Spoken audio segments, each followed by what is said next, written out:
A gente trouxe essas informações aqui, ó. O Vasco deve anunciar na segunda-feira a renovação de contrato do goleiro Léo Jardim por mais 4 temporadas. O goleiro Léo Jardim já está tudo certo para assinar uma renovação de contrato com o Vasco e na segunda-feira deve sair esse anúncio oficial. O volante Thiago Mendes deve chegar no Rio de Janeiro neste sábado para fazer exames médicos e assinar contrato com o Vasco por mais 2 anos e meio. Pode ser que não venha nesse fim de semana por conta da questão de passagem, tá? Ele ainda não conseguiu a passagem mesmo para voltar nesse sábado. Pode ser que venha durante a semana que vem, mas já tá tudo certo. Thiago Mendes vai ser jogador do Vasco, chega para fazer os exames e assinar contrato com o Vasco por 2 anos e meio. E a diretoria segue no mercado em busca de negociações com um atacante de lado de campo e um meia ofensivo. Esses nomes estão sendo trabalhados em sigilo. Os 2 jogadores devem ter aproximadamente ali nessa base de 25 anos, 23, 24, 25 anos, devem ser jogadores jovens para chegarem aqui e fortalecer o elenco. Se vão ser titulares ou não, eu ainda não sei. Até porque os nomes a gente não tem a informação aqui no canal Atenção Vascaínos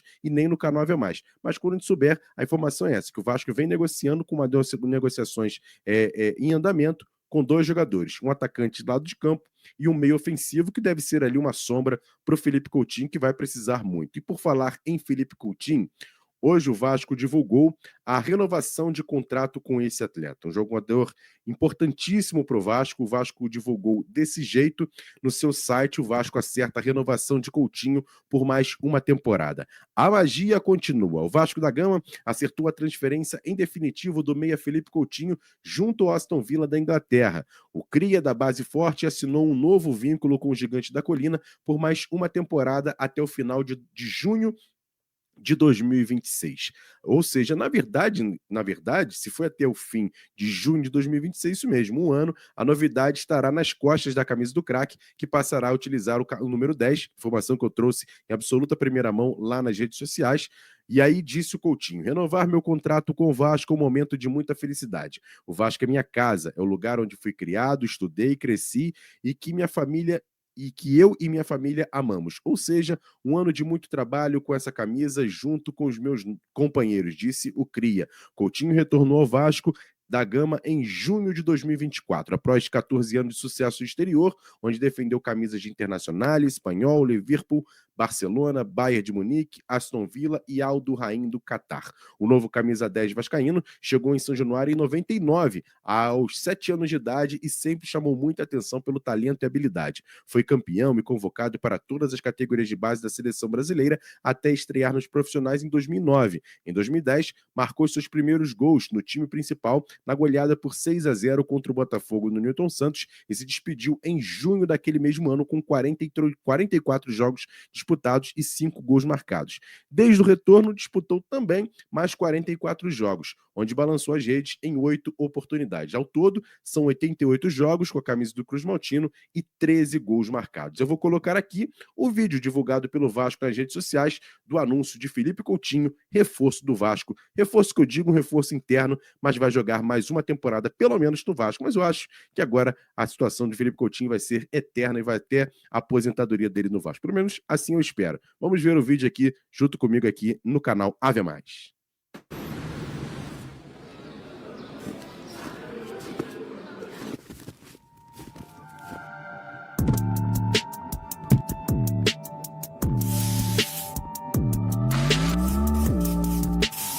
As nossas raízes sempre foram entrelaçadas. Cheio de sonhos, adotei São Januário como minha casa e escola. O Vasco me formou não só como atleta, mas como ser humano. A minha lealdade sempre foi fruto da minha gratidão. E a nossa jornada não termina aqui. Ela continua. Juntos, onde tudo começou.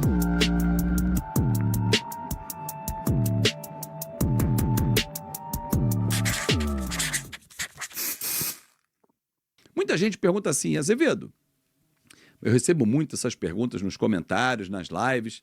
Pô, e o Garré? Esse Garré não joga nada. Pô, que enganação, que não sei o quê. Gente, olha só.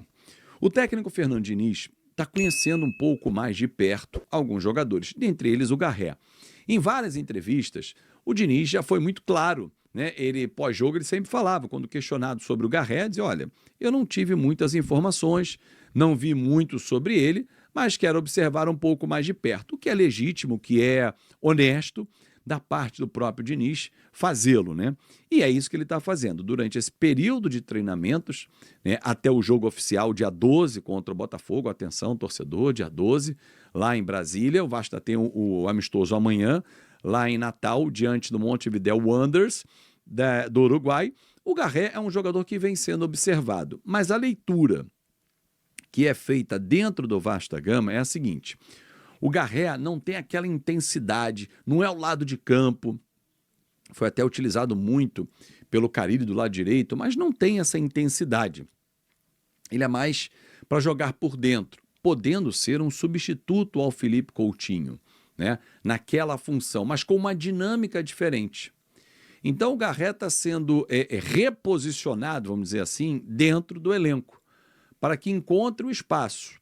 Então é um jogador que o Diniz está tentando encaixar dentro dos movimentos que ele entende que são importantes para o Vasco da Gama.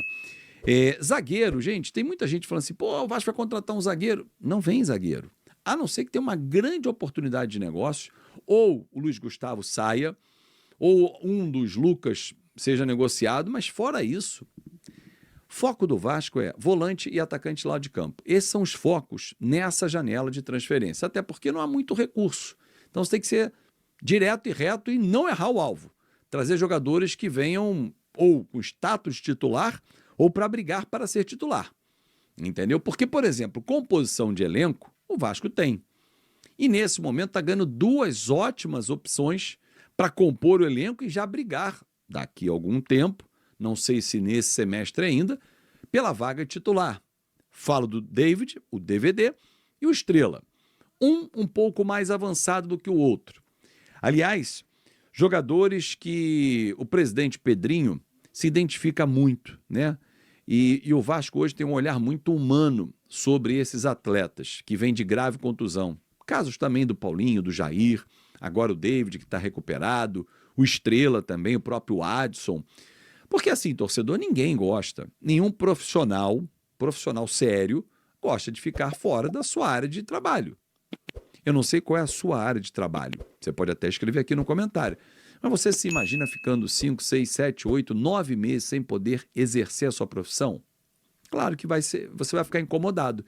Então assim, o Pedrinho, que passou por um grave problema quando era jogador, ele teve alguns problemas sérios na carreira, mas aquele de joelho, aquela contusão, joelho não, acho que foi a perna que ele quebrou, não foi naquela entrada violenta do zagueiro do Cruzeiro, que o tirou inclusive de seleção brasileira.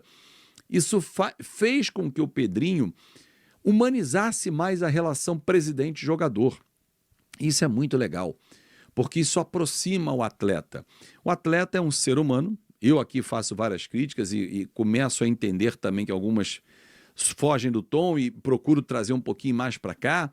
Mas assim, porque há um lado do ser humano que a gente tem que analisar. Por exemplo, o Lloyd está em Angola, resolvendo um problema familiar grave. Ele precisa de apoio. Ele não podia ter viajado, cara, vai logo lá, resolve o que tem que resolver e volta para o Vasco. Não. Vai lá, fique o tempo que for e resolva.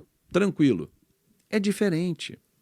Não é a relação fria do empregador e empregado. Então, assim, e o David tem se empenhado muito nos treinamentos, um jogador que teve uma lesão séria de joelho em setembro do ano passado. Então a gente está falando já de 9 meses de recuperação, que é o tempo estimado normalmente desse tipo de contusão. Então, assim, o David voltou a treinar bem e tem impressionado. Ele é muito forte fisicamente e é um jogador que será daqueles 5 titulares que estarão no banco nesse momento. Daqui a um tempo. Pode ser que não nesse semestre, porque é normal, numa volta de contusão tão grave, o cara levar mais tempo. Vídeo Paulinho, vídeo Jair.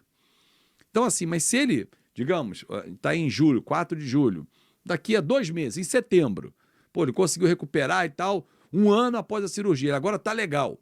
Ele vai ser importante naquela reta final para ser um substituto ao Ryan, ao Nuno, ou a quem vier para essa função também. Porque o Diniz precisa olhar para o banco e saber que ele tem ali pelo menos 5 titulares, né, que são 5 reservas, que vão entrar na equipe e não vão mudar o status. Não adianta botar o fulano no lugar do Ryan e o time cair. Aí não dá. Por isso que eu defendo os 16 titulares.